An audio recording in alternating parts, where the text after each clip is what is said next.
Kurnool bus ప్రమాద ఘటనతో రవాణా శాఖ లొసుగులు బయటపడ్డాయి. ఆల్ ఇండియా పర్మిట్ పేరిట ప్రైవేట్ ట్రావెల్స్ ప్రయాణికుల ప్రాణాలతో చెలగాటమాడుతున్నాయి. ప్రమాదానికి గురైన వేమూరి కావేరీ ట్రావెల్స్ బస్సు డయన్ రిజిస్ట్రేషన్ చేసుకుని ఆల్ ఇండియా పర్మిట్ తీసుకుంది. ఒడిశా రాయగడలో ఆల్టరేషన్ ఫిట్నెస్ చేయించుకుంది. ఆల్టరేషన్ లో రాయగఢ అధికారులు సీటింగ్ పర్మిషన్ జారీ చేశారు. కానీ వేమూరి కావేరీ ట్రావెల్స్ 43 సీట్ల సీటింగ్ పర్మిషన్ తీసుకుని బస్సును స్లీపర్ గా మార్చింది. 2018లో తెలంగాణలో బస్సు రిజిస్ట్రేషన్ చేశారు. 2023లో ఎన్ఓసితో డయూడామన్తో మరోసారి రిజిస్ట్రేషన్తో స్లీపర్ కోచ్గా మార్చారు.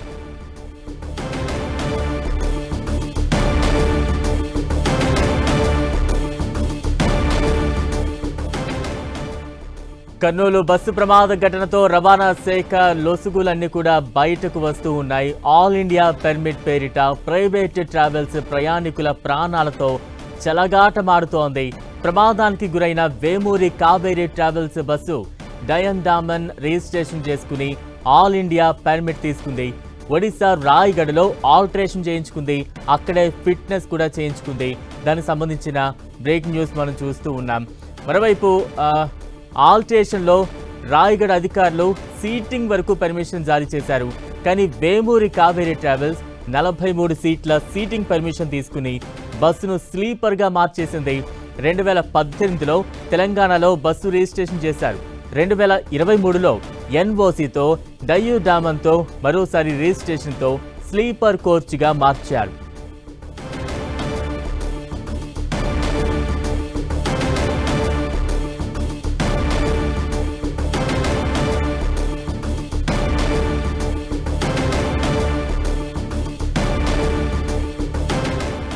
కర్నూలు బస్సు ప్రమాదానికి సంబంధించిన దృశ్యాలు మరోవైపు మనం చూస్తూ ఉన్నాం. బస్సు మొత్తం కూడా పూర్తిగా దగ్ధమైపోయిన దృశ్యాలు కనబడుతూ ఉన్నాయి. మరోవైపు సహాయక చర్యలు కొనసాగుతున్నాయి. మరోవైపు బస్సు అనేక నిబంధనలకు తూట్లు పొడుస్తూ ఈ ప్రైవేట్ ట్రావెల్స్ యాజమాన్యం చాలా నిబంధనలకు తూట్లు పొడుస్తూ కూడా తమకు కన్వీనియంట్గా బస్సును పూర్తిగా మార్చిన సిచ్యువేషన్ కనిపిస్తోంది. దానికి సంబంధించిన వివరాలు కూడా ప్రస్తుతం మనం చూస్తూ ఉన్నాం. డయూడామన్ నుంచి ఒడిశాలోని రాయగఢకి బస్సును తరలించారు. అక్కడ దీనికి సంబంధించిన ఆల్టరేషన్ పనులు కావచ్చు, ఫిట్నెస్ చేయించుకోవడం కావచ్చు, ఇవన్నీ కూడా వేమూరి కావేరీ ట్రావెల్స్ అన్ని కూడా ఆయా రాష్ట్రాల్లో చేయించుకుంది. అయితే రీడిజైన్లో 43 సీట్లకు పర్మిషన్ తీసుకుని స్లీపర్గా మార్చేశారు ఈ ప్రైవేట్ ట్రావెల్స్ యాజమాన్యం. స్లీపర్గా మార్చి రవాణా శాఖ నిబంధనలు ఉల్లంఘించింది వేమూరి కావేరీ ట్రావెల్స్. ఇక మరింత అప్డేట్స్ అందించేందుకు మా ప్రతినిధి కిరణ్ సిద్ధంగా ఉన్నారు. కిరణ్, బలరాం, ఈరోజు 21 మందిని పొట్టన పెట్టుకున్న ఈ వేమూరి కావేరీ ట్రావెల్ బస్సుకు సంబంధించి కూడా అనేక నిబంధనలు తొంగల తొక్కినట్లుగా ఇప్పటికే కొంత ఉన్నతాధికారులు కూడా అందుకు సంబంధించిన వివరాలను సేకరించే ప్రయత్నం చేస్తున్నారు. ఒకవైపు ట్రాఫిక్ చలాన్లతో పాటు కూడా ఇటు 2 తెలుగు రాష్ట్రాలకు సంబంధించి కూడా డిపార్ట్మెంటల్ ఇటు రవాణా శాఖకి సంబంధించి కూడా పూర్తిగా నిబంధనలకు విరుద్ధంగా ఇటు ఆ బస్సు సంబంధించిన నిర్మాణం కూడా జరిగినట్లుగా ఇప్పటికే కొంత సమాచారం వస్తుంది. ఇక వాస్తవానికి ఇప్పుడు ఎక్కడైతే ఇటు కర్నూలు వద్ద ఘోర ప్రమాదానికి గురైందో ఈ వేమూరి ట్రావెల్ బస్సుకు సంబంధించి కూడా ఇటు హైదరాబాద్, బెంగళూరు కేంద్రంగా ఈ ట్రావెల్ బస్సు నడుస్తుంది. అయితే ఈ బస్సులకు సంబంధించి కూడా నేషనల్ పర్మిట్ తీసుకొని వీటికి టూరిస్టు పర్మిట్ కింద కూడా తిప్పుకునేందుకు అవకాశం కలిగినట్టుగా మనకైతే కొంత సమాచారం ఉంది. ఇక ముఖ్యంగా 2 తెలుగు రాష్ట్రాలు తిరిగే వందలాది బస్సులకు సంబంధించి కూడా ఇతర రాష్ట్రాలకు సంబంధించి అక్కడ రిజిస్ట్రేషన్ చేసుకొని 2 తెలుగు రాష్ట్రాలకు కూడా ఇష్టారాజ్యంగా ఒక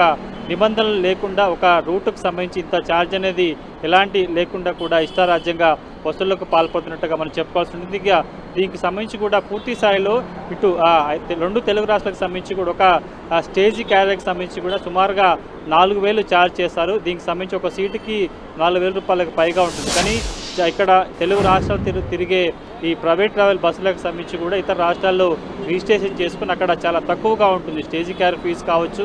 అందుకు సంబంధించిన కొంత అక్కడ నిబంధనలు కూడా చాలా ఈజీగా ఉంటాయి. కాబట్టి ఇతర రాష్ట్రాలు ఒడిశా, నాగాలాండ్తో పాటు అటు అస్సాం వంటి ప్రాంతాల్లో అక్కడ రిజిస్ట్రేషన్ చేసుకొని నేషనల్ పర్మిట్ తీసుకొని కూడా ఇవి తిరుగుతున్నట్టుగా ప్రస్తుతానికి అయితే గుర్తించారు. వాస్తవానికి తెలుగు రాష్ట్రాలకు సంబంధించి ముఖ్యంగా తెలంగాణ రవాణా శాఖ అధికారులు చెప్తున్న వర్షన్ చూసుకుంటే కూడా హైదరాబాద్లో తిరిగే ఈ వివిధ రకాలకు సంబంధించిన ట్రావెల్ బస్సులకు సంబంధించి కూడా ఇవన్నీ నేషనల్ టూరిస్ట్ పర్మిషన్తో కూడా తిరుగుతున్నట్లుగా తెలుస్తుంది. వీటికి సంబంధించి కూడా పూర్తిగా ఇటు కేంద్ర ప్రభుత్వం సంబంధించిన పరిధిలో ఉంటే తాము మాత్రం ఇక్కడ ఇతర రాష్ట్రాలకు సంబంధించిన రిజిస్ట్రేషన్స్ ఉన్న బస్సులకు సంబంధించి కొంత డిజైన్ కావచ్చు, వీళ్ళు నిజంగా నిబంధనలు పాటిస్తున్నారా, వాస్తవానికి ఆ బస్సు కెపాసిటీ ఏంటి, ఎన్ఓసి సంబంధించిన కావచ్చు, పొల్యూషన్, అదేవిధంగా ఇటు ఇన్సూరెన్స్ సంబంధించిన కొన్ని వాటిని మాత్రమే తాము చెక్ చేస్తామంటూ కూడా అధికారులు చెప్పే ప్రయత్నం చేస్తున్నారు. ప్రస్తుతానికైతే ఎక్కడైతే ఘోర ప్రమాదానికి గురైన వేమూరి ట్రావెల్ బస్సుకు సంబంధించి కూడా ఇటు నేషనల్ టూరిస్ట్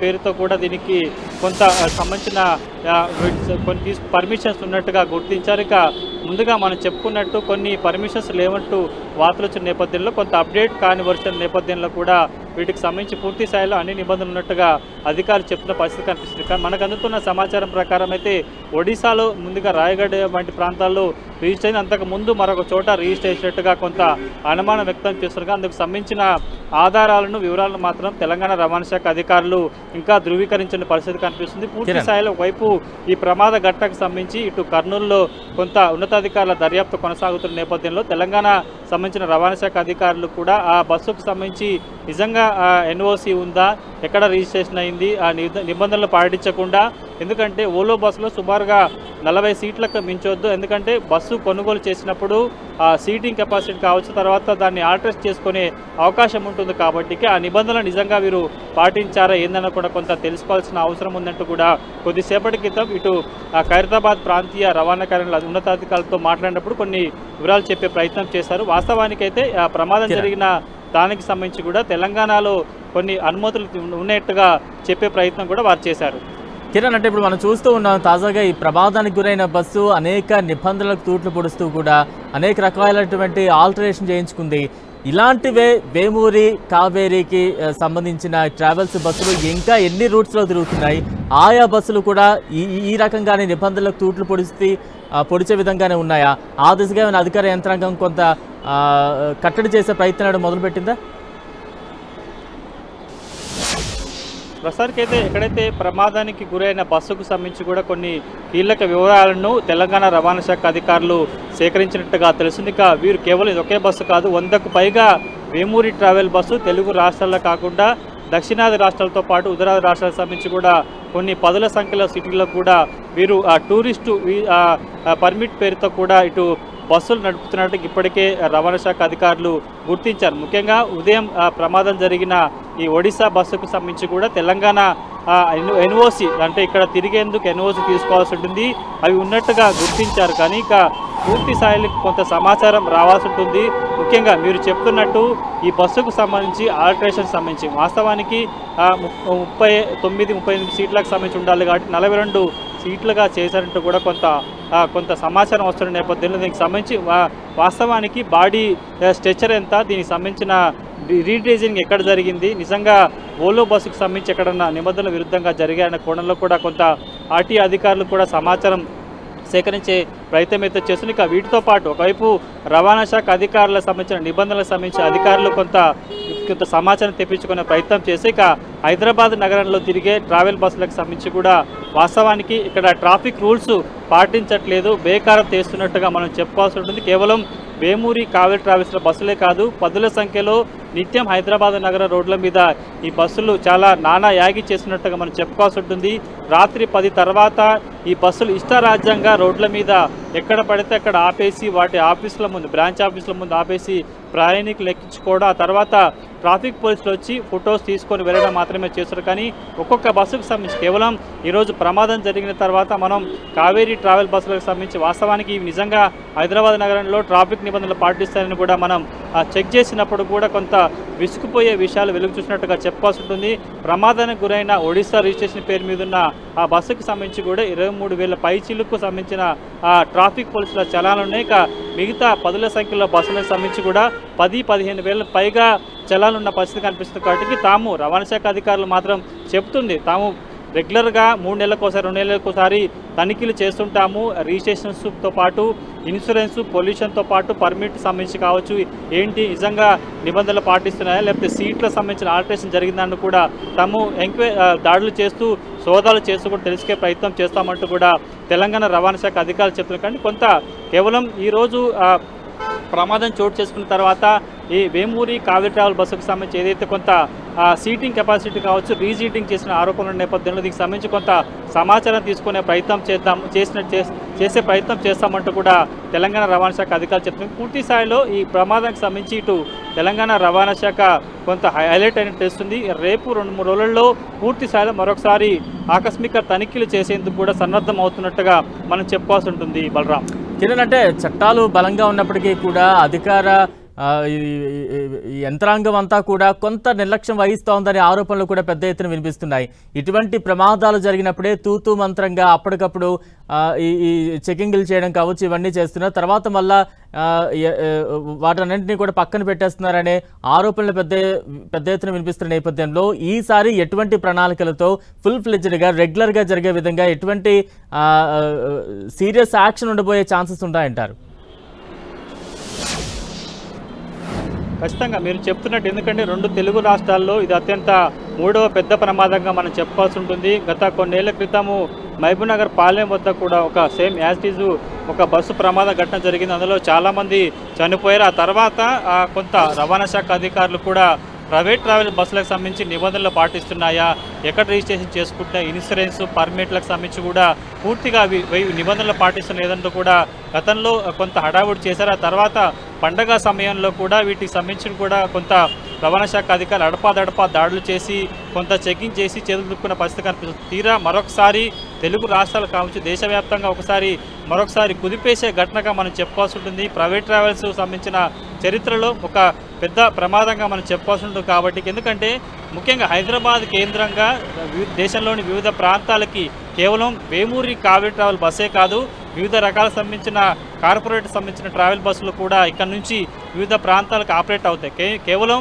వారు ప్రయాణికులకు చెప్పేది ఒకటి, లోపల చేసేది ఒకటి. కొద్దిసేపటి క్రితం మనం ఆ కర్నూలు వద్ద ప్రమాద ఘటనలో తీవ్ర గాయాలపై ఇక్కడికి వచ్చిన ఒక ప్రయాణికుడితో మాట్లాడినప్పుడు కూడా తాను వేమూరి కావేరీ ట్రావెల్ సంబంధించిన ఒక బస్సును బుక్ చేసుకుంటే తనను మరో బస్సు ఎక్కించారంటూ కూడా రామిరెడ్డి అనే ఒక ప్రయాణికుడు మనకు చెప్పిన పరిస్థితి కనిపిస్తుంది. కాబట్టి పూర్తి స్థాయిలో వీరు అభి బస్తో పాటు కొన్ని ప్రైవేట్ స్థాపించిన ట్రావెల్ బస్సులు ఉంటాయి, వేటి సైట్లు ఉంటాయో వాటిలో ఈ ట్రావెల్కి సంబంధించిన బస్సులను ఆపరేట్ చేసేందుకు అక్కడ పెట్టుకుంటే పూర్తి స్థాయిలో అంతా కూడా ఆన్లైన్లో జరుగుతుంది. తర్వాత రోడ్డు మీదకి ఎక్కడైతే ప్యాసింజర్ ఎక్కే టైం వస్తుందో ఆ టైంకి ఆ బస్సు రాకపోతే అక్కడున్న కొంతమంది ఏజెంట్లు కూడా మరొక బస్సులో ఎక్కించే ప్రయత్నం చేస్తారు. కాబట్టి ఇక్కడ అజమాయిషి, కనీసం ఒక అన్యాయం జరిగినా, ఒక ఇబ్బంది జరిగినా కూడా మనం అక్కడ అడిగేందుకు, ప్రశ్నించేందుకు ఎవరుంటారు, అక్కడికి వాళ్ళని బస్సులు ఎక్కించుకొని చేతులు దులుపుకొని వెళ్ళే సందర్భాలే చాలా చోట్ల మనకి.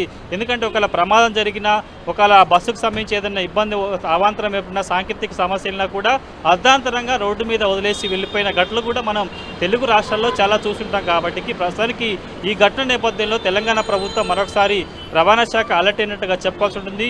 ఇప్పటికే ఈ ప్రమాద ఘటనకు సంబంధించి కూడా పూర్తిగా వేమూరి కావేరీ ట్రావెల్స్ సంబంధించిన ఒడిశా రిజిస్ట్రేషన్తో ఉన్న ఈ బస్సే కాకుండా వారి వద్ద ఉన్న వందల సంఖ్యలో ఉన్న బస్సులకు సంబంధించి కూడా ఆ రిజిస్ట్రేషన్ కావచ్చు, పర్మిషన్స్, అదేవిధంగా ఇన్సూరెన్స్, పొల్యూషన్ సంబంధించి ఖచ్చితంగా పాటిస్తున్నాయి, ఎక్కడైనా నిబంధనల విరుద్ధంగా ఉన్నాయన్న కోణంలో కూడా కొంత తనిఖీలు చేసేందుకు రవాణా శాఖ అధికారులు కూడా సన్నద్ధమవుతున్నట్టు తెలుస్తుంది. కాబట్టి పూర్తి స్థాయిలో ఒకవైపు ఈ ప్రమాద ఘటనకు సంబంధించి కూడా కొంత సమాచారం తెప్పించుకునే ప్రయత్నం చేస్తున్న తర్వాత వరుసగా మరొకసారి ప్రైవేట్ ట్రావెల్స్ సంబంధించిన ఈ దందాకు సంబంధించి కావచ్చు, వారు ఇతర రాష్ట్రాల పేరుతో ఇక్కడ బస్సులు తిప్పుతూ ఇక్కడన్నా ఈ రాష్ట్ర ప్రభుత్వానికి సంబంధించిన ఖజానాకి ఇక్కడ గండి కొట్టే ప్రయత్నం చేస్తున్నారా అన్న కోణంలో కూడా కొంత తనిఖీలు చేసేందుకు సన్నద్ధం అవుతున్నట్టుగా మనకైతే చెప్పాల్సి. పూర్తి స్థాయిలో మరొకసారి తెలంగాణ రాష్ట్ర రవాణా శాఖకి ఇది ఒక గుణపాఠంగా మనం చెప్పుకోవాల్సి ఉంటుంది. బలరాం, కిరణ్, ఇంత పెను ప్రమాదం తర్వాత ఏమాత్రమైనా ట్రావెల్స్ యాజమాన్యం ఏమైనా స్పందించిందా? వేమూరి కావేరీ ట్రావెల్స్కి సంబంధించిన యాజమాన్యం కావచ్చు, సిబ్బంది కావచ్చు, ఏమైనా రియాక్ట్ అవుతున్నారా? కొన్ని ప్రాంతాల్లో ఆ టికెట్లు అమ్మిన ఏజెంట్లు లేదంటే ఆ వేమూరి ట్రావెల్స్కి సంబంధించిన ఆఫీసులన్నీ కూడా మూతపడి క్లోజ్ చేసి ఉంచారన్న విషయం కూడా బయటకు వస్తోంది. బలరాం, మీరు చెప్తున్నట్టు ప్రమాదం జరిగి సుమారుగా 12-13 గంటలకు పైగా జరుగుతున్నా కానీ ఆ కావేరీ ట్రావెల్స్ సంబంధించిన యాజమాన్యం ఒక్కరూ స్పందించలేదు. మనం ఇటు పటాన్ చెరువు ఎక్కడైతే దానికి సంబంధించిన ఆ ప్రాంతం డిపో ఉంటుందో, ప్రైవేట్ బస్సులకు సంబంధించిన డిపోకి వెళ్ళినప్పుడు కూడా అక్కడ సిబ్బంది కొంత దురుసుగా మాట్లాడే ప్రయత్నం చేశారు. మీడియాని లోపలికి వెళ్లకుండా అడ్డుకునే ప్రయత్నం చేశారు. ఇక్కడ సంబంధించి అథారిటీకి ఎవరు ఉంటారు, దీనికి సంబంధించిన చూసుకునే వారు నిర్వాహకులు ఎవరు ఉంటారు కూడా కొంత వారి సమాధానం చెప్పిన పరిస్థితి కనిపిస్తుంది. గేట్లకు తాళం వేసి అక్కడ నుంచి కొంతమంది సిబ్బంది అంతా వెళ్ళిపోయిన పరిస్థితి కనిపిస్తుంది. కాబట్టి పూర్తి స్థాయిలో ఈ రోజు జరిగిన ప్రమాదం తర్వాత కూడా ప్రస్తుతానికైతే హైదరాబాద్లో ఇటు వేమూరి కావేరీ ట్రావెల్ బస్సుకు సంబంధించి కూడా ఉదయం మనం మూసాపేంట్ ప్రాంతంలో 8 గంటల ప్రాంతం వెళ్ళినప్పుడు కూడా ఇంకా అప్పటికి పూర్తిగా ఆ షట్టర్ అంతా కూడా క్లోజ్ చేసిన పరిస్థితి. కాబట్టి ఈ ప్రమాదం తర్వాత నగరంలో పలు ప్రధాన కూడళ్ల వద్ద ఉన్న వేమూరి ట్రావెల్స్ సంబంధించిన బ్రాంచ్ ఆఫీస్ స్టాండ్ కూడా క్లోజ్ అయినట్టుగా మనకైతే సమాచారం ఉంది. ఇప్పటి వరకు ఈ ప్రమాద ఘటనకి సంబంధించి కూడా ఆ ట్రావెల్స్ సంబంధించిన యాజమాన్యం కూడా స్పందించకపోవడం మీద విమర్శలు వ్యక్తం అవుతున్నట్టుగా మనం చెప్పుకోవాల్సి ఉంటుంది. బలరాం, కిరణ్, అంటే సహజంగా ఏదైనా ఒక వెహికల్ చలాన్లు పెండింగ్లో ఉన్నాయంటే చాలు అధికార యంత్రాంగం వెహికల్ని పక్కన పెట్టిస్తుంటుంది. కొన్ని ఎక్కువ చలాన్లు ఉన్నా కానీ లేదంటే కొంచెం డేంజరస్ డ్రైవింగ్ ఉన్నా కానీ చర్యలు కూడా సిద్ధమవుతూ ఉంటుంది. ఇటువంటి నేపథ్యంలో ఈ ట్రావెల్ బస్సు మీద సుమారుగా చాలా చలాన్లు పెండింగ్లో ఉన్నాయి. అందులో డేంజరస్ డ్రైవింగ్ కూడా ఉంది, ఓవర్ స్పీడ్ ఉంది. ఇంతలా ఉన్నా కూడా ఎందుకు అధికార యంత్రాంగం ఇటువంటి ప్రైవేటు ట్రావెల్స్ని కట్టడి చేయలేకపోతోంది, లేదా చూసి చూడనట్టుగా వదిలేస్తోందా? ఏం చెప్తారు? మీరు చెప్తున్నట్టు కూడా ఈ ప్రైవేట్ ట్రావెల్స్ సంబంధించిన ఇష్టారాజ్యంగా వివరించే తీరు ఇప్పుడే కాదు, గత కొన్నేళ్లుగా సాగుతుంది. హైదరాబాద్ నగరంలో 10 తర్వాత ప్రైవేట్ ట్రావెల్ బస్సులు చేసే అరాచకం అంతా ఇంత. ఎందుకంటే గత ప్రభుత్వాలు కూడా ప్రైవేట్ ట్రావెల్ బస్సులకు సంబంధించి కట్టడి చేసేందుకు ఎన్నో ప్రయత్నాలు చేశాయి. ఈ ప్రాంతానికి సంబంధించి ఒకే ప్రాంతం నుంచి ఇటు ఎక్కడైతే బెంగళూరు వెళ్లాల్సిన బస్సులు, మహారాష్ట్ర, అదేవిధంగా విజయవాడ, చెన్నై వంటి వెళ్లాల్సిన బస్సులకు సంబంధించి నగరంలో రాకుండా వీరికి ఔటర్ రింగ్ రోడ్డు పరిసర ప్రాంతాల్లో కూడా సపరేట్ వ్యవస్థను ఏర్పాటు చేసేందుకు చాలా పకడ్బందీగా ఒక ప్రణాళికను కూడా రూపొందించిన పరిస్థితి కనిపిస్తుంది. కానీ కొంత ప్రభుత్వం చేంజ్ అవడంతో కూడా ఆ నిబంధన కావచ్చు, ప్రైవేట్ ట్రావెల్స్ సంబంధించిన అరాచకాలకు అడ్డుకట్ట వేసేందుకు ప్రభుత్వాలు ప్రతి ఏడాది కూడా కొత్త మార్గాలు అన్వేషిస్తున్న వాటికి సంబంధించి కట్టడి చేసే ప్రయత్నం చేస్తున్నా కానీ కేవలం అవి నామమాత్రంగా పేరుకే సోదాలు చేసే విధంగా సాగుతున్నట్టుగా చెప్పుకోవాల్సి ఉంటుంది. గడిచిన కొన్ని ఏళ్లుగా మనం చూసుకుంటే హైదరాబాద్ నగరంలో ముఖ్యంగా పండుగల సమయంలో కూడా ఇష్టారాజ్యంగా వాస్తవానికి టూరిస్టు ట్రావెల్ బస్సులకు సంబంధించి కూడా ఆ ఛార్జ్ నిర్ణయం అనేది కూడా ఆ కిలోమీటర్కి బట్టి ఉంటుంది. కానీ ఇక్కడ నుంచి వివిధ ప్రాంతాలకు ఆపరేట్ చేసే ట్రావెల్ బస్సులు కూడా ఇష్టారాజ్యంగా కిలోమీటర్కి వందల సంఖ్యలో కూడా రేట్లు నిర్ణయించుకుంటూ ఇష్టారాజ్యంగా పండుగ సందర్భంలో ప్రయాణికుల్ని నిలుగుడు దోపిడీ చేసిన ఘటనలు కూడా మనం గతంలో చాలా చూస్తుంటాం. కానీ వీటికి సంబంధించి తమ పరిధిలోకి రావు, తాము వాటికి సంబంధించి తమ పరిధిలోకి రావంటూ కూడా రవాణా శాఖ అధికారులు కావచ్చు, ఇతర అధికారులు కూడా చేతులు దులుపుకునే ప్రయత్నం చేశారు. కేవలం ఆర్టీసీ సంబంధించిన ఏవైతే ఉన్నాయో అడప వాటి పాయింట్లలో ఈ ప్రైవేట్ రాజులు వచ్చినప్పుడు కొంత హడావుడి చేసినప్పుడు అప్పుడు గతంలో ఉన్న ఎండీలు కూడా కొంత ప్రైవేట్ రాజుల బస్సులకు సంబంధించి కట్టడి చేసే ప్రయత్నం చేశారు. కానీ తర్వాత ఇవి యథావిధిగా మరొకసారి హైదరాబాద్ నగరంలో ఇష్టారాజ్యంగా వాటికి కేటాయించిన పాయింట్స్ కాకుండా ఎక్కడ పడితే అక్కడ రోడ్ల మీద ఇష్టారాజ్యంగా బస్సులను నిలిపేసి కొంత ఇబ్బందికర పరిస్థితులు నగరవాసులకి కలిగించిన ఘటనలు ఉన్నాయి. గతంలో ఈ ట్రావెల్ బస్సుల కారణంగా అర్ధరాత్రులు వేళ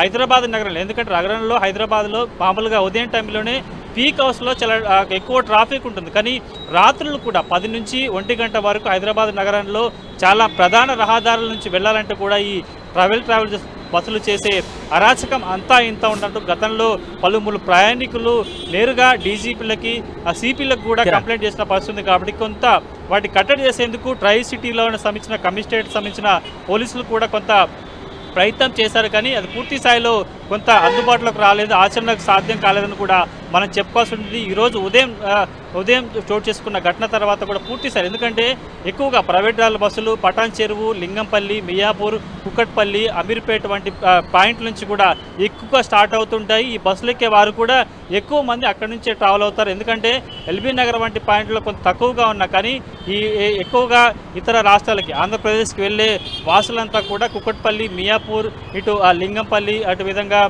షేర్లింగంపల్లి, అదేవిధంగా సనత్ నగర్ వంటి మూసాపేట్, ఇటు అదేవిధంగా మరొక కొన్ని ప్రాంతాలు ఉంటాయి. ఈ ప్రాంతాలకు సంబంధించి ఎక్కువగా వాళ్ళు ట్రావెల్ అవుతుంటారు, ఇక్కడే వాళ్ళు ఎక్కుతారు కాబట్టి అలాంటి ప్రాంతాలు ఎక్కువగా ఉంటే ఆ బస్సులు ఆ పాయింట్కి ఆ సమయానికి తీసుకొచ్చారు. వాస్తవానికి 11 తర్వాత హైదరాబాద్ నగరంలోకి ఈ ట్రావెల్ బస్సులు వచ్చేందుకు అనుమతి ఉంటాయి. కానీ హైదరాబాద్ నగరంలో చాలా ప్రాంతాల్లో కూడా 10 గంటల తర్వాత ఇష్టారాజ్యంగా బస్సులు వచ్చి వాళ్ళు ఎక్కడైతే బుకింగ్ పాయింట్స్ ఉంటే ఆ పాయింట్స్ రోడ్డు మీద పెట్టేసి కూడా ప్రయాణికులను ఎక్కించుకున్న పరిస్థితి కనిపిస్తుంది.